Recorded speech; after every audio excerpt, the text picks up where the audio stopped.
John Van Auken, director of the Edgar Cayce Foundation, one of the most prolific writers and teachers on the planet today. Round of applause for John Van Auken. Thank you very much. I've left a little time for us to kind of process a little bit. If you have questions. Hi, John. Hi. So, there has been a lot of information through David Wilcock. Oh, yeah, David. Can you tell me if it is true that David Wilcock says that he is a reincarnation of Edgar Cayce? I will.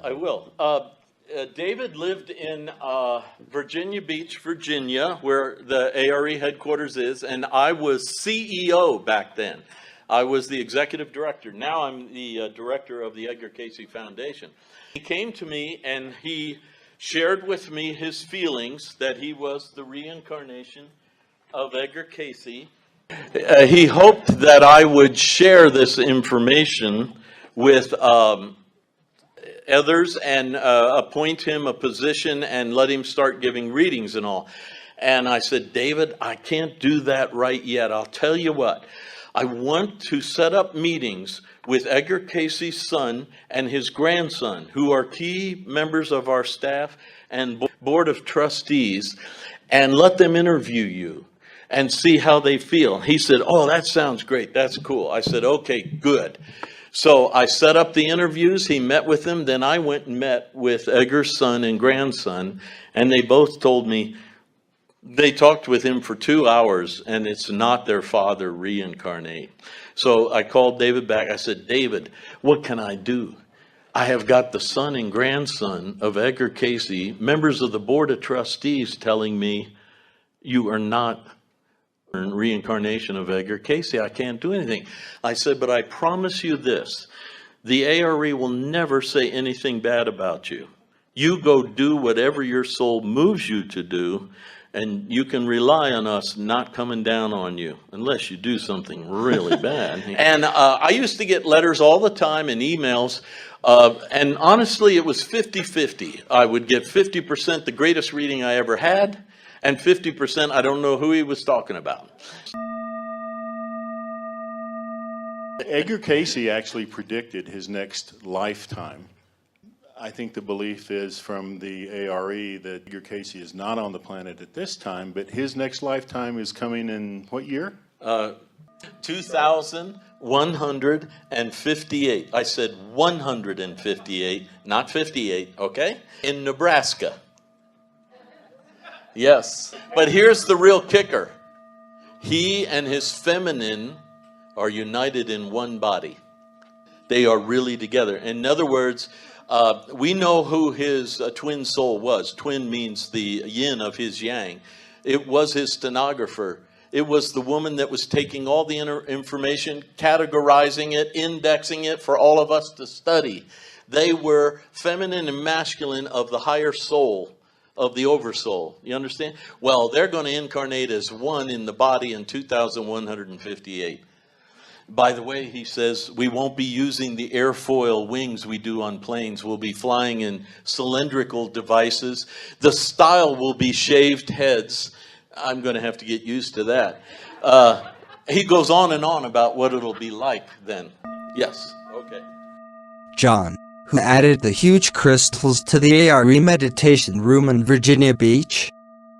Tib donated to the A.R.E. meditation room 3 giant stones, an amethyst geode, a huge lapis, and a gigantic crystal, and he wanted them put a certain way. Well, you know, I meditated in there for 30 years before he, no, more than 30.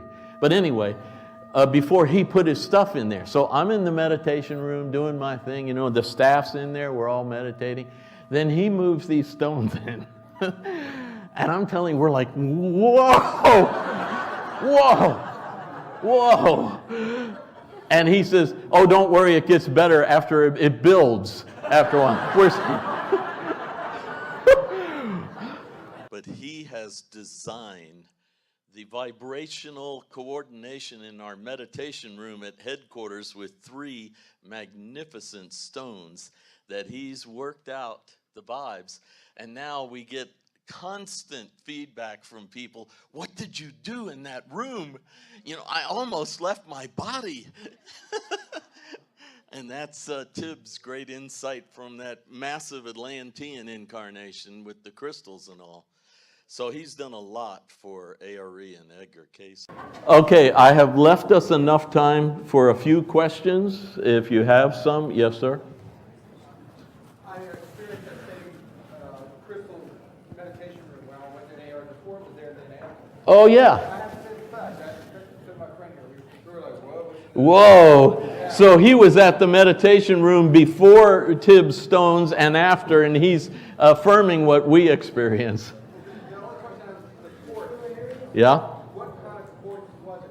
Do you know what kind of, was it a specific port in that corner? In the corner, I will have to ask Tibb. When he comes back, you know, I'll get him to, he's asking me what kind of crystal is in the meditation room. I don't really know, but Tibb would know.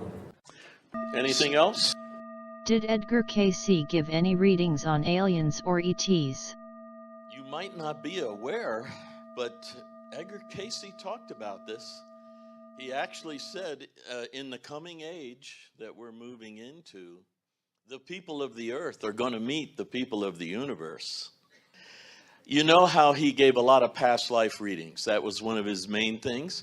Well, to one young woman, he was going through her past lives. You know, he would get in trance. This young lady came to get a life reading, and in the course of saying her past life in France, and then she was in the Roman times, then she was in ancient Egypt, he casually says, and she was the princess of the Maya when this planet was being visited from other planets, other worlds. And everybody went, whoa, aliens, UFOs, how far out? So we do have support in the Edgar Cayce reading for this concept. Now here's a fun reading I wanted to share with you. Do you know we had non-physical spirit colonies on the moon? And Cayce gives a reading for a young girl, when she was a young girl, and here is the reading. As it has been often presented by one school of thought, the dwellers upon the moon, that's his parenthetical statement, the satellite of the earth, preceded the abilities for matter. So this was before you were actually in incarnate bodies on the earth, expressed in a form that is known as matter in the earth, but it was this more subtle matter. You were living colonies on the moon. He actually says there are records still on the moon in the caves, and you'll find them. And this entity was among those that so dwelt and is influenced by 2 sojourns on the moon. Her mother told her that, told us actually, that when she was 3 or 4 years old, she used to gather the neighborhood children and tell them stories about the moon and what she did when she used to live on the moon. The mother explains that she was nearly 2 years old before she learned to sleep at night. She would sleep during the day and stay up at night when the moon was out. Can you feel that about yourself too? You know?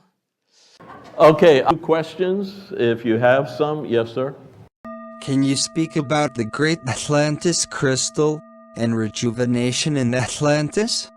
In Atlantis, they developed this wonderful crystal that could cleanse you and rejuvenate you.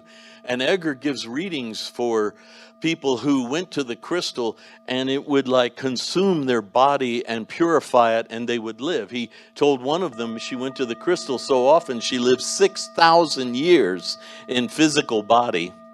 What Edgar was talking about when he said, through the same form of fire, the bodies of individuals were regenerated by the burning through the application of the rays from the stone. Hence, the body rejuvenated itself often and remained in that land until the eventual destruction of Atlantis. So I actually experienced this, and it was just life-changing. And actually, for a few years after, and still now to some degree I can do it, but I've had other experiences that take me a different way. But for a few years after, all I had to do was close my eyes and go back into that. And I just, and people would say things to me like, wow, you're a different person. Yeah. Not carrying any guilt, I can tell you that.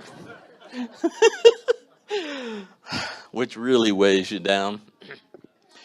Atlantean mistakes. I want to skip over this a little bit. The trouble here basically was the Atlanteans lost their attunement and they misdialed the crystal, and it was tuned too high and destroyed the areas, and that was very upsetting. Here are the two areas, Atlantis and Lemuria. Those islands out there are the mountaintops of what used to be Atlantis. And Edgar Cayce says the migrations were to all those lands you see there. They migrated. Did Cayce speak of ancient flying ships and the Vimana of ancient India? Oh, yeah. There are ancient flying devices and all that we were flying long before Kitty Hawk, North Carolina. And you could actually fly. And as you can see in these stone carvings on the wall in India, Ezekiel's wheels, see Ezekiel's wheel, he said the spirit inside the wheel would move it. When Edgar was asked what was that wheel, he said it was an Atlantean flying machine. Here's a Vimana with Sanskrit words describing how it works, and there are records in ancient India of these devices. This particular Vimana was said to have flown by heating mercury. Now we know in a mercury thermometer it rises as it heats, but no one, I talked to several scientists, have figured out how this flying device could use heated mercury to really fly through the atmosphere. But here's the records from the ancient times. There's some belief that these things are actually there, carved in stone as reminders. And the reason for that is we knew we were descending into less and less awareness, so we recorded a lot of it. And Edgar said those are the Atlantean records that will be rediscovered on the ascent back out, and these will help speed up our ascent. Here I'm in the very temple that I had the cleansing experience in, and do you see the beam there? I've blown it up in gold. You see flying devices carved on that ancient Egyptian temple beam. Do you see them? You see something like a helicopter, something like an airplane, something like a submarine.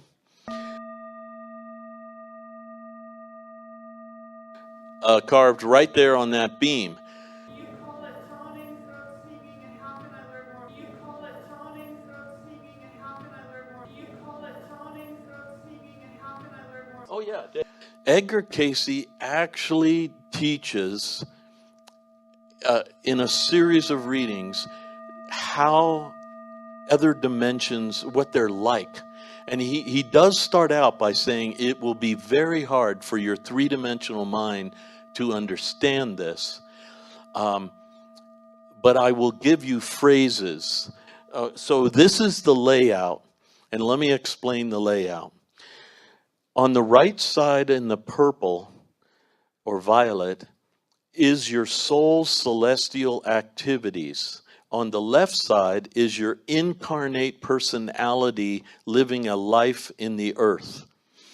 And he shows this one particular soul is 294, and he shows that soul came, now go to the bottom of the diagram, that soul came out of the sun, the source of all life, incarnated in ancient Egypt and became the high priest Rata.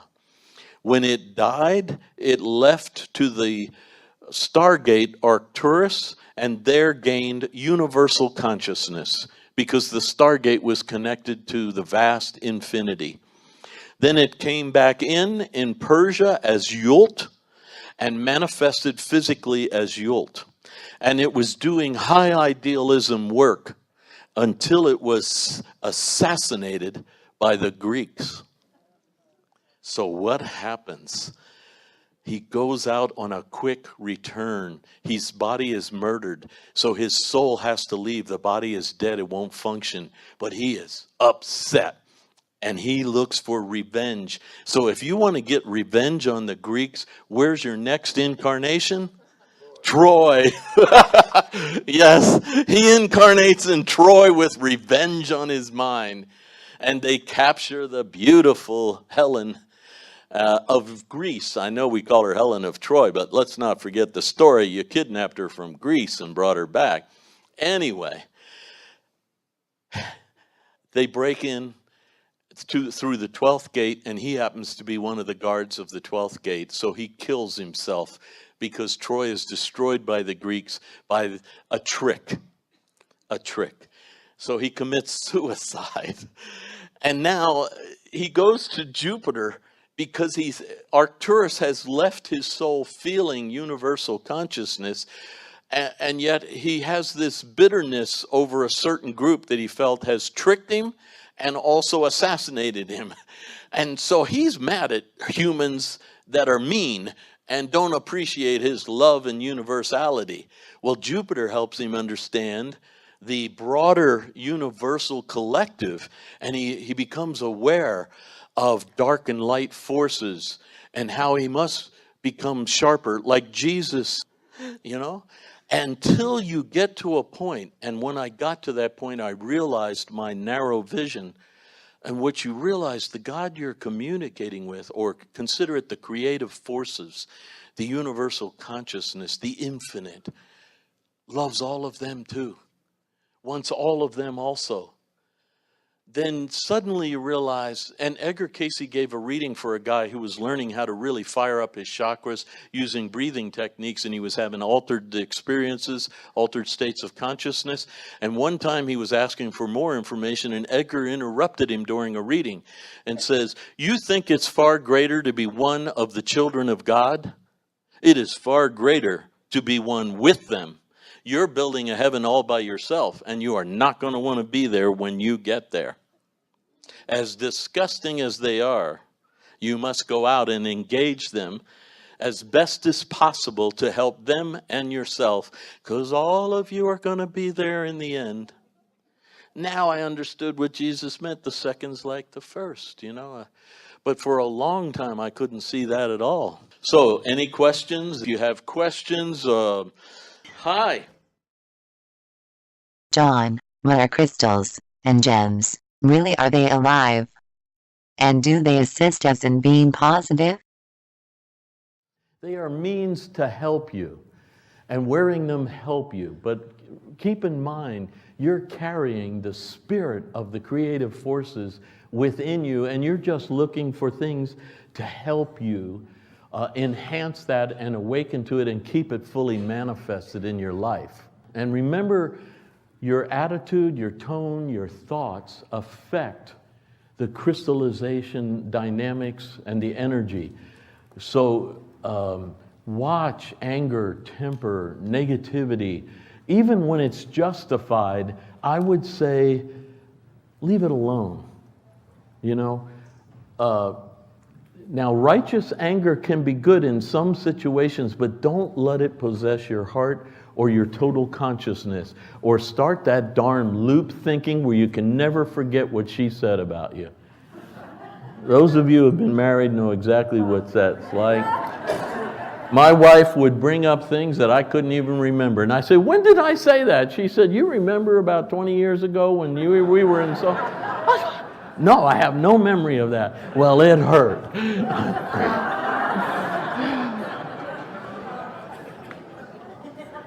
Yes, sir.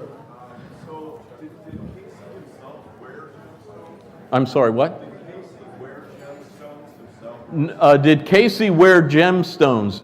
He had the crystal ball near him, and he had some lapis because Mr. 440, Hastings, brought him tons of stuff. He wore one ring, but it was a gold ring with a symbol on it. And so, was there another question here somewhere? Yeah. I have heard that it upsets me. That Cayce is right. Here's a question. What was the Tuaoi stone? Of what shape or form was it? So there is the Atlantean crystal, and there are several of them actually, power stations around different areas. Then there's the Tuaoi stone. Do not confuse these two. This is the Tuaoi stone, which was an evolved stone of great power. It was in the form of a six-sided figure, in which the light appears as the means of communication between infinity and the finite, or the means whereby there were the communications with those forces from the outside. So you could actually use it, tune in, and pick up the communication from unseen dimensions, and he's going as far as the infinite dimensions. It was set as a crystal, though in quite a different form from that used there. And as I told you last night, A.R.E, the priestess of Atlantis, rejuvenated her body frequently by attuning her chakras to the energy coming through the crystal stone, and she lived 6,000 years until. It was in those periods when there was the directing of airplanes or means of travel through these in that time would travel in the air or in the water, under the water, just the same. Yet the force from which these were directed was in the central power station or Tuaoi stone, which was the beam upon which it acted. In the beginning, it was the source from which there was the spiritual mental contact. Now, what he's referencing here, and Tib referenced yesterday morning, about 210,000 BC, the beginning of Atlantis, and it was high wisdom, high intelligence, high spiritual and mental attunement, super powerful, what we would call super powerful. Edgar said, even though it appeared supernatural to us, it was natural to our souls and our higher minds. All right, we got a couple of more. Okay, we'll go way to the back. Yeah. In an earlier presentation, Can you speak about the phi crystals, the Vogel phi crystals? Here are the Vogel crystals, and the idea that a crystal in a certain shape can act as a wand. And as you can see, this is the feminine end, and energy or light can come in, and light is energy in a certain form, and exits through the masculine end and can be directed like a wand. Here you see the setup, and the angles of these degrees are very important, and you know Tib has talked about 51 degrees, 51 minutes, exact same slope of the Great Pyramid. Then you have a sharper angle here as it's coming out. Here's Tib's diagram of this, showing the phi energy here. This symbol is considered the golden ratio. And the golden ratio, also known as the golden proportion, golden mean, golden section, golden number, divine proportion, or sectio divina. The ancient Pythagoreans, who defined numbers as an expression of ratios, not as units used commonly today, believed that reality is numerical and that the golden ratio expressed an underlying truth about existence. So if that's true, this may actually be a very powerful little healing device. And Vogel actually used it that way, directing it towards spiritual centers in the body, certain organs in the body, using it as a wand in which the energy would go through. Here's a six-sided crystal ready to be cut. Here are some right here with these diagrams showing how you would prepare such a beautiful, magnificent wand for channeling energy flow. All right, we got a couple of more. Okay, we'll go way to the back. Yeah. Hi John. I understand Edgar Cayce recommended Lapis Lazuli more than any other gem. So, can you speak about the benefits of Lapis? The Lapis Lazuli, Edgar called it a spiritual stone. The entity should ever wear about the body the lapis lazuli or the lapis linguis, for these will bring strength to the body through those vibrations that are brought or built in the innate experience of the entity from its sojourn in ancient Egyptian land. Many of you, your souls did this in previous lives, and you built skill and wisdom, and you know how to do this. It's latent within you. And so if you can find that, tap into it and start using it, it really explodes into the present. Because Edgar says that nothing's lost. Whatever you did in the past, you can bring forward.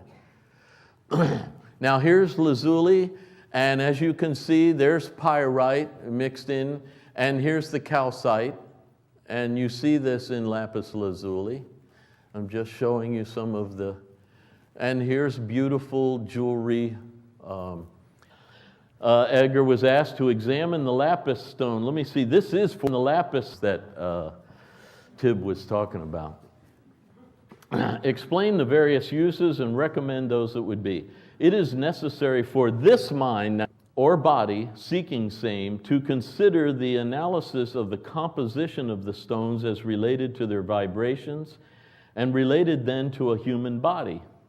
The vibrations bring those that are of a positive and negative natures in the very stones. The very nature of the stone makes it effective with any body, but the more effective with one that is more in accord with. How many of you are wearing a stone or have had a gem for a while that you feel you really are in accord with, and it's in, oh wow, well, I knew I was speaking to the choir, I didn't realize how completely so. Now, another interesting thing he says is that the stones throw off as well as draw in through the positive negative vibrations. So see, that's why these multi-year stones that I'm wearing since I was a young man are very important to me, because I realize we have a simpatico. The crystal is putting out its vibe, the lapis its vibe, but it's also a similar to my vibes. And I've changed through the years, and it knows the dynamics or feels the dynamics of the change. So this is a very interesting thing to keep in mind of this. It is electrical, but it is mostly vibrational, according to Edgar Cayce. Use such for the abilities to become more psychic, clairaudient, or any of those vibrations that build up or, quote, step up a body. So when you're developing clairaudience, which is the ability to hear beyond just the eardrums, Edgar said these extra things are just senses of your soul. They're not supernatural, they're natural to your soul and subconscious, so we kept trying to do them. There were stones that were very commonly recommended, and so I picked them out of many, many stones, and we're going to go through them. Lapis, pearl, amethyst were highly recommended. And here you see amethyst and lapis. In my meditation area, I have a large lapis, I have a crystal, I have an amethyst geode sitting there. I wear certain rings, I put on extra stuff sometimes, and I just get this vortex of field of energy going, and then I even try to rise out of it. You want to rise out to the higher vibes. But these, when you come back, the vibes come with you from the infinite, and your jewelry can then be a helpful little shield or centering device or support device during times. So here is Linguist, and he said that lapis has, quote, the vibratory helpful force for health, for strength, for the ability through the mental self to act upon things, conditions, decisions, and activities, and will bring health and hope. And best of all, the ability to do that so desired. So, any questions? Good evening, John. Thank you so much for all you do. I would like to ask, what is the best way to do toning and meditation? Does Edgar Cayce have a method for toning? I have a whole tape on chanting or incantations. I also wrote an article about it, which is on the A.R.E. website, I'm sure, in the blog section, edgarcayce.org, O-R-G. And basically, I learned it back in the 60s when all the gurus came from India. Some of you my age remember that. And it was Satchidananda who told me, it's inner sounding, not singing. And so take your vocal cord energy and put it in your abdominal cavity, your cardiopulmonary, and your cranial cavity, and vibrate those organs and glands. And that's when I really developed good incantation and chanting. And Edgar Cayce gave the chant, A.R.E, and it would go like this.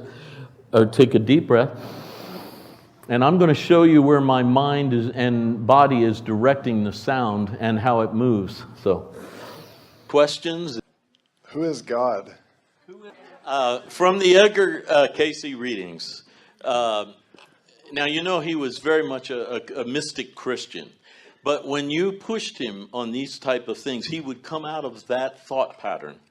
And he would lift up and say, it is the universal consciousness, it is the creative forces that are not destructive but creative, expressive in life, uplifting, illumination, not the dark forces of destruction, condemning, judging, hatred, all that. That infinite universal consciousness conceived all these points of consciousness that are us. So it's not a being.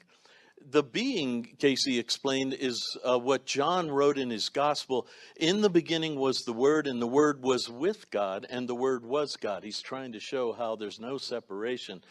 So Edgar says, the infinite never is a being, but it conceived of what beingness would be like, and that's the Word. If you read it in Greek, that's the logos. The English word in that gospel is actually the Greek word logos, and that's a lot more than the English word. So you get the idea that God is an infinite consciousness, and it conceived of the quality of beingness with a free will. And let us all have that to become companions to the infinite. Absolutely amazing. Let's have a standing ovation to show our appreciation to John Van Auken.